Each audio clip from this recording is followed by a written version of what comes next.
The rejection letter arrived on a Tuesday morning, its crisp military letterhead mocking me from my kitchen table. After careful medical review, Sergeant Elena Vasquez has been deemed unfit for sniper duty due to severe visual impairment. Effective. Immediately, you are reassigned to logistics support. Before we jump back in, tell us where you're tuning in from, and if this story touches you, make sure you're subscribed, because tomorrow, I've saved something extra special for you. I read the words 3 times, my fingers unconsciously tracing. The familiar weight of my grandfather's Purple Heart that hung around my neck. The same grandfather who taught me to shoot when other kids were learning to ride bikes, who whispered that the best snipers don't just see with their eyes, they see with their souls. Captain Morrison had delivered the news personally the week before, his voice dripping with false sympathy as he stood in my barracks doorway. "Elena, you know I fought for you, but the medical board was clear. You're legally blind in your left eye and have severe astigmatism in your right. The liability alone could cost lives." He'd shaken his head as if genuinely concerned, but I caught the barely concealed smirk he shared with Sergeant Davis, who lurked behind him like a faithful shadow. They thought they were so subtle, these men who measured worth by perfect vision charts and regulation compliance. "I understand, sir," I'd replied, keeping my voice steady even as my world crumbled. Inside, I was calculating wind speeds and bullet trajectories, the same way I'd been doing since I was 8 years old and my grandfather first put a rifle in my hands. What they didn't know, what none of them knew, was that I'd been compensating for my vision problems my entire life. While they relied on standard issue scopes and perfect 20/20 vision, I developed techniques that turned my supposed weakness into something else entirely. My damaged left eye didn't see the world the way theirs did. Where they saw clear, defined targets, I saw patterns. Shadow and light played differently across my compromised vision, creating depth perceptions that revealed movement others missed. My severe astigmatism in my right eye had forced me to learn to read wind patterns through sound rather than sight alone, to feel the subtle shift in air pressure against my skin, to understand ballistics at a level that came from never being able to rely on perfect vision. But try explaining that to a medical board obsessed with regulations. I'd grown up on my grandfather's ranch in New Mexico, where the horizon stretched endlessly and the wind never stopped whispering secrets. Abuelo had been a Marine sniper in Vietnam, and when my parents died in a car accident when I was 7, he'd raised me with the same discipline and precision he'd learned in the jungle. "Mija," he'd say, setting up targets at impossible distances. "Across the desert landscape, anyone can hit what they can see clearly. The gift is hitting what others can't see at all." By the time I was 12, I was outshotting his Marine buddies at their monthly gatherings. By 16, I was setting records at state competitions. When I enlisted at 18, my recruitment scores were off the charts. But military bureaucracy doesn't care about desert wisdom or grandfather's teachings. It cares about medical standards and liability protocols. The reassignment to logistics was meant to be a humiliation, a gentle push toward accepting my limitations. Instead, I used it as cover. While officially managing supply chains and equipment requisitions, I spent every free moment at the base's long-range shooting facility. Master Sergeant Rodriguez ran the marksmanship program, and unlike the others, he'd actually bothered to watch me shoot. A career Marine with 30 years of experience, he'd seen enough natural talent to recognize it when it came wrapped in an unexpected package. "Your vision isn't a disability," he told me one evening as I consistently hit targets at 1,200 meters. "That others missed at half that distance. It's a different way of seeing. The question is whether you're brave enough to trust it completely." He helped me modify my equipment, not to compensate for my vision, but to enhance the unique advantages it gave me. We experimented with custom scopes, adjusted for my specific astigmatism patterns. We developed breathing techniques that synchronized with my irregular heartbeat patterns, turning what doctors called a minor arrhythmia into a precise timing. Mechanism. Most importantly, he taught me to stop seeing my condition as something to overcome and start seeing it as something to weaponize. The opportunity came 6 months after my reassignment. Intelligence had identified a high-value target operating in the mountains of Afghanistan, a bomb maker responsible for IEDs that had killed dozens of coalition forces. The problem was his location, a compound built into a cliff face at an elevation. That made standard sniper operations nearly impossible. The distance would be unprecedented, Rodriguez explained during the mission briefing. We're talking about a shot over 2,800 meters in mountain conditions with unpredictable wind patterns. It's beyond current capabilities. Captain Morrison laughed from across the briefing room. Even our best snipers couldn't make that shot. We'll have to rely on air support. Air support that will level half the village and kill innocent civilians, Rodriguez replied quietly. There has to be another way. That's when I spoke up. I can make the shot. The room fell silent. Morrison's expression shifted from amusement to anger. Sergeant Vasquez, you're no longer qualified for sniper operations. This is exactly the kind of delusion that led to your reassignment. With respect, sir, I stood slowly, my voice carrying the quiet confidence my grandfather had taught me. You reassigned me based on standard vision requirements. But this isn't a standard situation. I walked to the topographical map spread across the briefing table, my fingers tracing the elevation lines and wind patterns I could read like a familiar book. The target's position creates unique atmospheric conditions. Standard snipers would be fighting wind shear and elevation changes that would throw off any normal shot. But I don't shoot normal shots. Rodriguez stepped beside me, his support subtle but unmistakable. What are you thinking, Vasquez? My astigmatism actually helps me read light distortion at extreme distances. The way my left eye processes shadows gives me better depth perception in broken terrain.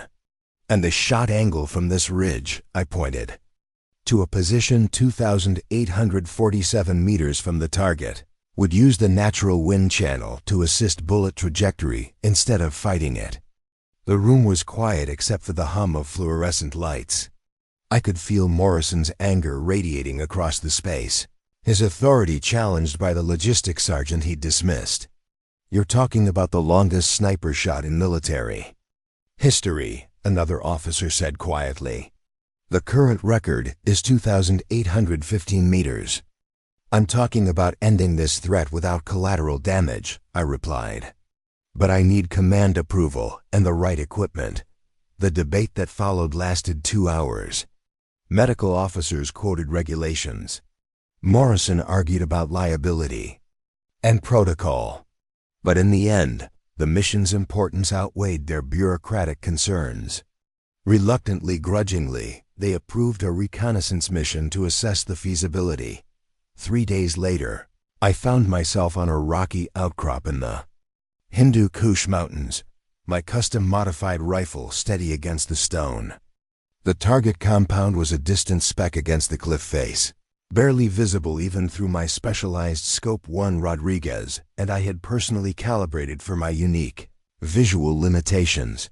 The wind was fierce but predictable, following patterns carved by millennia of erosion through these peaks.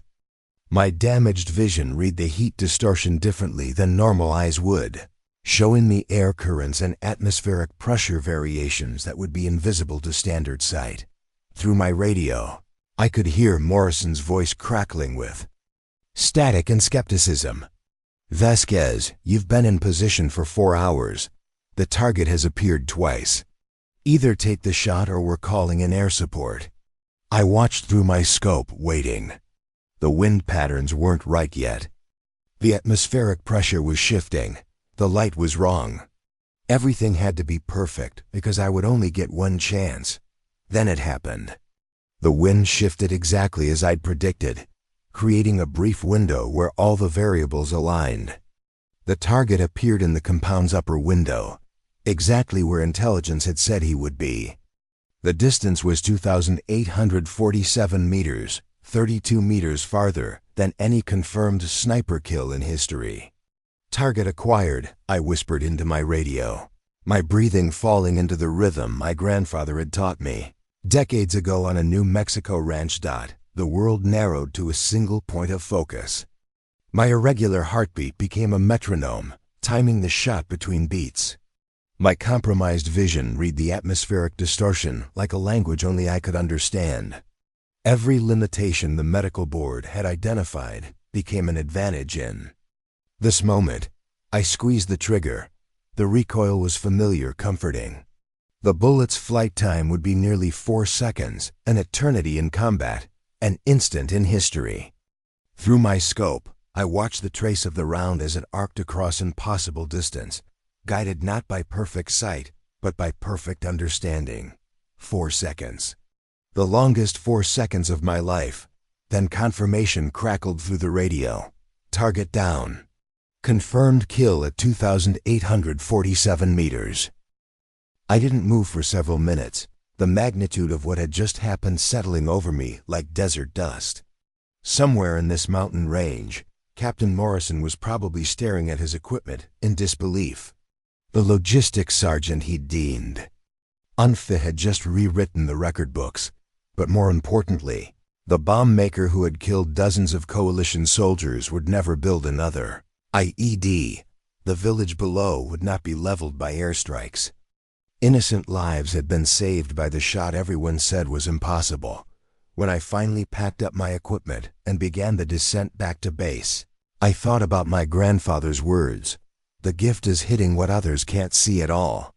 He'd been talking about more than targets. He'd been talking about seeing possibility where others saw limitation, finding strength where others saw weakness. The flight back to base was quiet, the other team members giving me space to process what had happened.